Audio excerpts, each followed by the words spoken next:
Bienvenidos de nuevo a mi canal Ingeniereando con Alan. En este tutorial de hoy de DMDEC vamos a ver, como podéis ver ya tengo un circuito creado. En este vamos a ver sobre todo los resultados que nos genera el programa y sobre todo entenderlos y aplicarlos a nuestros proyectos, porque es importante sobre todo conocer cuáles son los datos que nos da el programa para poderlos colocar en nuestro proyecto y sobre todo para poder entenderlo, porque hay veces, como os habéis fijado, que queremos modificar algo, no queremos colocar por ejemplo aquí un diferencial de 40, querríamos uno de 25, pues bueno, si lo entendemos un poco pues podemos ver perfectamente que pasan 7,22 amperios, que uno de 40 pues quizás sea un poco elevado, pero que también tenemos que protegerlo. Entonces si tenemos 2 de 16 serían 32 la máxima, ponemos aquí una protección térmica, magnetotérmica de 25 y ya podemos colocar un diferencial de 25.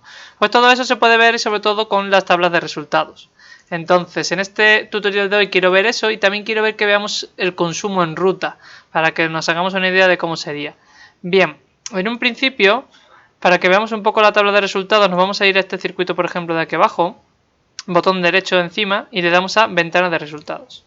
Bien, aquí en ventana de resultados, el primer dato que nos da arriba a la izquierda es la intensidad de cálculo. Eso es, depende de la potencia del circuito. En este caso tenemos 3000 vatios, pues era previsto que para 3000 vatios, con la tensión que funciona el circuito y con el coseno de phi que le hemos dado, pues la intensidad de cálculo sería de 14,49 amperios. Bien, luego nos iríamos a la sección, que dependiendo de la intensidad de cálculo nos ha colocado una sección de 2,5 a 2 hilos, con una toma de tierra también de 2,5 de cobre, todo cobre, y la intensidad máxima admisible de este cable es de 21 amperios, que tiene que ser siempre superior a la intensidad de cálculo. Bien, una de las partes que quizás sea más difícil de entender, que es caída de tensión parcial y total, porque hay dos tipos de caída de tensión. Bien, la caída de tensión parcial es simplemente en este circuito, ¿vale? Si es toda la caída de tensión parcial, es toda la caída de tensión únicamente en este circuito. Pero tenéis que tener en cuenta que la caída de tensión empieza ya aquí, en la derivación individual ya hay caída de tensión. En esta agrupación también habrá, y luego habrá esta. Entonces, si sumamos la que hay en la derivación individual más la que hay aquí, más la de este circuito, nos dará la caída de tensión total, que es de 2,01. Si os fijáis bien en la derivación individual, hay muy poquita, pero sería la misma que esta, seguro. Fijáis bien, aquí la caída de tensión parcial es 0 y es de 0,16. Si sumamos el 0,16 al 1,85 nos sale el 2,01, que es la caída de tensión total. Aquí luego ya tendríamos lo que sería el tubo que ha seleccionado para este cable, dependiendo de la canalización que le hayamos colocado. Y aquí en esta tablita de aquí abajo nos coloca sobre todo todas las protecciones que tiene el circuito. En este caso únicamente hemos colocado un interruptor magnetotérmico. Tiene su diferencial arriba para contactos indirectos, pero está aquí arriba. Bien, ahora ya vendría la parte de cortocircuito. Esta es la longitud del circuito y esta sería la intensidad de cortocircuito que ha calculado el programa, la máxima que se daría, que es de 6,95 kA. El poder de corte entonces de nuestra protección tiene que ser superior a esta intensidad de cortocircuito, tiene que ser de 10, por ejemplo. Esta sería la intensidad de cortocircuito por una fase únicamente. Este sería el tiempo que tarda en cortar. Y esta sería pues las curvas que podríamos seleccionar para nuestra protección magnetotérmica, B, C o D. Bien, estas son las tablas de resultados, que son muy importantes conocerlas porque si os fijáis bien pues nos dan todos los resultados y podemos saber exactamente qué está haciendo el programa. Es importante. Bien, otra parte que quería explicar importante es los resultados, pero de aquí arriba que ya os aparece la memoria, los cálculos, el pliego y la demás documentación. Bien. Primero que os voy a decir es que la memoria, utilizarla como guía. No la utilicéis para mandarla directamente a industria, porque es demasiado general. Os van a dar problemas, os van a decir que la memoria está un poco, bueno, que no es correcta.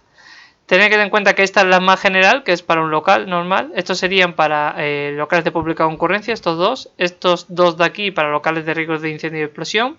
Estos tres de aquí serían para locales húmedos. Y bueno, pues los demás serían para locales especiales o generadores de corriente. Bien, tened en cuenta eso, utilizarlo como guía mayormente, no describe bien vuestra instalación. Tened en cuenta que el programa no conoce exactamente todo de vuestra instalación.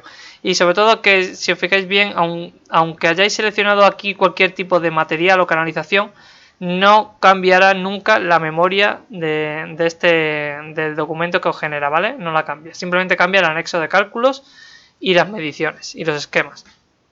Vale, Pues quizás lo que más afecta, que es el anexo de cálculo, lo vamos a ver ahora. Aquí lo tenéis. Lo primero que nos genera son las fórmulas que utiliza el programa, que sí que deberían de estar siempre para saber que estamos, o sea, para que todo el mundo sepa, o cualquiera que tenga acceso al proyecto, que sepa qué fórmulas estamos utilizando para realizar el cálculo. Bien.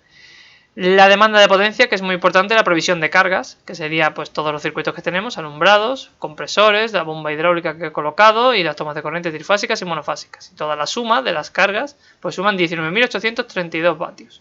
Que la potencia máxima admisible del circuito, si os fijáis, es mayor. Y ahora vamos a ver por qué. Bien, bueno, la intensidad máxima admisible del circuito también se calcula en función del térmico o magnetotérmico que le coloquemos en la cabecera a la instalación. En nuestro caso creo que era de 50 amperios, lo veis ahí, ¿vale? Pues la intensidad máxima admisible se calcula en función de esa protección térmica que hemos colocado, el interruptor general automático. Bien, tenemos que tener en cuenta ahora, por ejemplo, vamos a ver cómo se quedaría un cálculo de una de las partes. Por ejemplo, vamos a irnos a una línea más sencilla en un principio. Por ejemplo, el cálculo de una bomba, que también tiene un apartado que hay que aplicar, ¿no? Que sería, bueno, por la tensión de servicio, que sería de 400 voltios, el tipo de canalización de la B1, de la ITC-BT19, la longitud es de 20 metros, el coseno de phi de 0,8, la potencia a instalar sería de 3680, pero la potencia de cálculo, si os fijáis, es de 4600. ¿Por qué?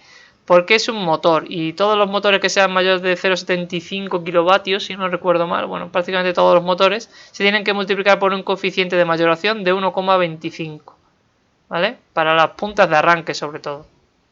Entonces, la potencia que vamos a utilizar para el cálculo de la sección del cable va a ser de 4600. Si os fijáis bien, pues esa es la intensidad para esa potencia por intensidad máxima admisible y luego lo calcula por caída de tensión, como podéis ver aquí.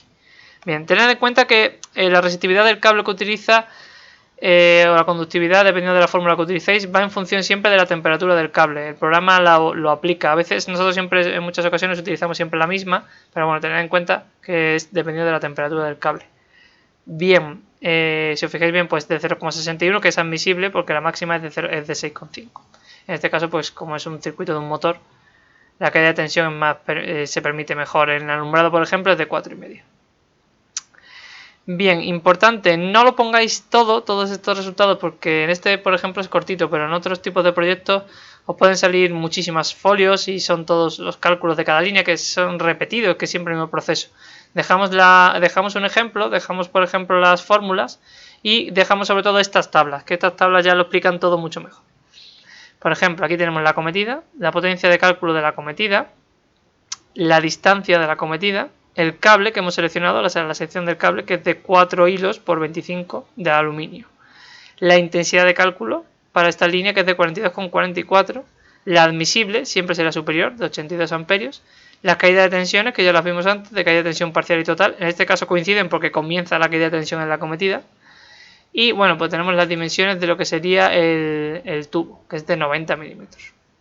Luego tendríamos otra tabla abajo, que es el del perteneciente a cortocircuito. Si os fijáis bien, al principio es muy parecida. Aquí lo que pasa es que en vez de darnos la potencia nos da la longitud, la sección del cable, la que tenemos. Y luego ya empezaríamos por la intensidad que se ha calculado el programa para cortocircuito de nuestra instalación. Esta es de 12 kiloamperios. Esta será como lo hemos colocado nosotros. El poder de corte, que sería de 15, tiene que ser siempre superior. La intensidad de cortocircuito por una fase. El tiempo de reacción de corte. Y luego ya tendríamos lo que serían las curvas válidas para nuestra protección, que serían B, C o D. Bien, pues ya hemos visto un poco cómo sería mayormente la tabla de resultados, o sea, lo que sería la hoja de resultados que nos calcula, el anexo de cálculos. También nos calcula la memoria técnica de diseño, tenéis que tener en cuenta aquí que la podéis colocar, ¿vale? Está bastante bien porque te viene ya con el esquema y todo, te lo coloca él. Y queda todo pues bastante bien. Vale, perfecto. Pues viendo ya esto, el pliego de condiciones es siempre el mismo. Es más, normalmente los proyectos también suele ser muy parecidos unos de otros. Las mediciones, pues dependiendo de los metros que hayáis utilizado de cable, os lo da. O de tubo. Y por ejemplo, quería ver ahora, importante, el consumo en ruta. Bien, vamos a colocar un consumo en ruta para subcuadros, entonces vamos a colocar dos subcuadros. Entonces primero le damos aquí, alinea a subcuadros con consumo en ruta, Le colocamos un nombre, por ejemplo, subcuadros. Lo dejamos así. Ponemos agrupación. Ahí estamos. Bien, y el coeficiente de simultaneidad pues dejémoslo en 0,6 porque no creo que los dos cuadros vayan a estar funcionando al 100%. Bien. Perfecto. Y ahora si os fijáis bien ya no te va a dejar agregar ningún tipo de circuito simple. Te va a dejar agregar siempre únicamente subcuadros, que es esta casilla de aquí. Colocamos el primero y si os fijáis bien ahora en el dibujo, cuando yo acople el segundo me dejará a este mismo circuito coger y colocar uno. Selecciono aquí arriba y le coloco el segundo subcuadro. Bien, aquí es donde quiero que os fijéis bien. Fijaos de dónde parte la línea para el otro subcuadro. De la cabecera, o sea, de la entrada del otro subcuadro, ¿vale? De ahí se coge la tensión y se manda al otro subcuadro. Esto lo podéis encontrar en varias ocasiones. Tened en cuenta que esta línea de aquí soporta la potencia de estos dos subcuadros y que luego pues la conexión, en vez de enviarse directamente otra vez para que caiga directamente de este térmico, pues se coge de la cabecera del otro. Es simplemente para que lo veáis. Y ya podéis pues añadir aquí abajo los circuitos para cada uno de los subcuadros. Sin ningún problema. Vale, esto es para que veáis un poco cómo funciona el consumo en ruta. Perfecto. Bueno, pues no quería explicar mucho más. En un principio hemos visto bastante de DMD. Básicamente es todo. No faltan algunas opciones, pero bueno, son más raras, se ven menos. Si veo algún circuito importante lo subiré y explicaré un poco cómo funciona a medida que vaya pues encontrándome alguno que pueda subir, que sea sobre todo bastante más grande para que lo veamos. Y bueno, pues hasta aquí el tutorial de hoy y un saludo a todos.